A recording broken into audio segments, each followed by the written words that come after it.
the tide goes out and there are a lot of starfish that are up on the shore. And there's a little boy out on the beach throwing the starfish back into the water. And a man walks along and says, you know, there are thousands of starfish here. Why are you going to the trouble of trying to save these starfish? And the boy picks up another one and throws it back out into the water. And he said, well, it made all the difference to that one.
We provide medical supplies, we provide developing country health care, we provide hope.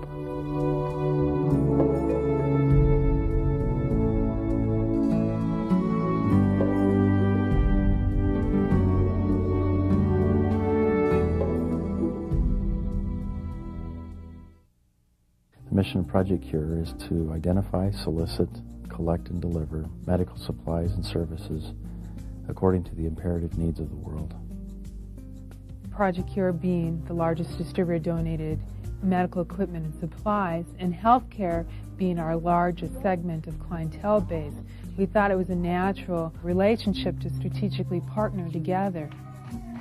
I really believe that when we're giving out into the community, whether it be home in the United States or in a third world country, it also touches the hearts of our customers. For an organization like Project C.U.R.E. to have a partner like Lawson, really, that changes our world. We're out trying to change somebody else's world, and for them to come along and change our world has just been a tremendous help. We have pledged from the very beginning that we would never send anything any place in the world unless we had personally been there to do an on-the-spot needs assessment.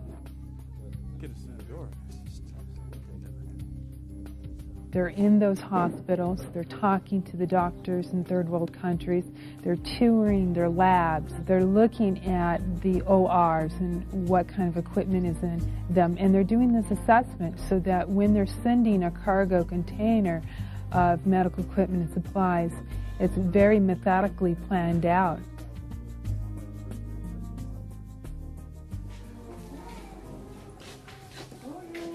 These needs assessments are not an easy trip.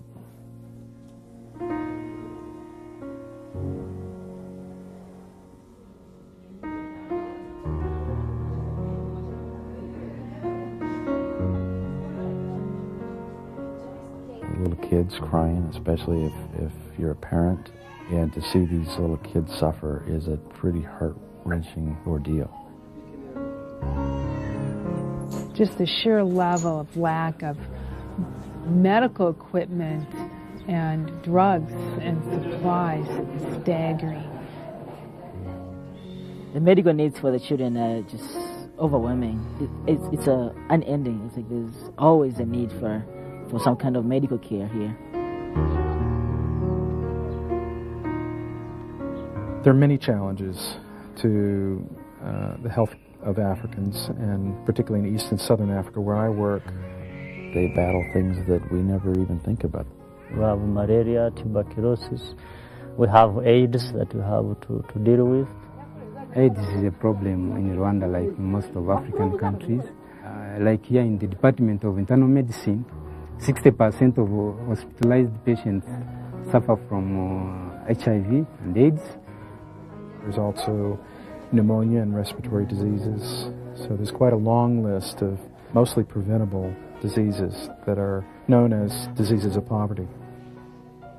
A typical example in this hospital is the case where you prescribe drug for patient, you come after 2 days, the clinical symptoms are still there.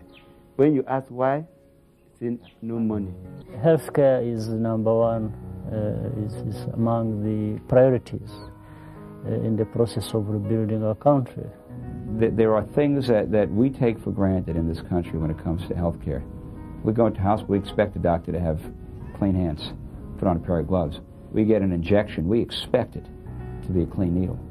And yet you travel around the world and you see the need for things like clean syringes and surgical gloves. We take for granted things that would transform and save lives in other places. Many of the hospitals throughout the region in Africa here are old. They're in need of repair. They're in need of equipment and supplies constantly. So we depend very heavily on donated goods. Project C.U.R.E. goes to hospitals in the United States. We go to manufacturers, we go to wholesalers, and we directly solicit. We ask for donations. We separate out all the syringes from all the oxygen tubes and all the cleaning solutions from the surgical supplies. We inventory that and we pack it in these huge 40-foot cargo containers the size of a semi-truck trailer, and we send those out to all corners of the developing world. We collect them and then we distribute them. But there are some great benefits to people who become generous with Project C.U.R.E. The volunteer work that I do at Project C.U.R.E. allows me to use the skills that I've learned at Banner Health in regards to medical equipment planning and medical supplies. What we're saying is we can take a little bit of what we have, of our abundance, and that little bit will change the world. We're providing hope. We're providing goodwill that Americans really care about what's happening out there. It's a real joy to watch these hospitals receive this kind of equipment and the supplies that they so desperately need. You have saved not some, but a lot of people's lives. Yeah. So with a coordinated event between Lawson, Project C.U.R.E., and Lawson's healthcare clients, we can make a significant difference around the world. Your contribution will go towards saving lives. You will be providing somebody with the ability to continue living and making a living and taking care of his or her family. If you own a business and you donate some surgical supplies to C.U.R.E., you're saving the world. If you're an individual who's got time to show up and volunteer, you're saving the world. We're going to change the world one needle and syringe at a time. And you think, why would a software company do something like that? Well, the answer is because they get the picture. They understand that with just a little bit collected from a lot of places, we can make a huge difference all over the world.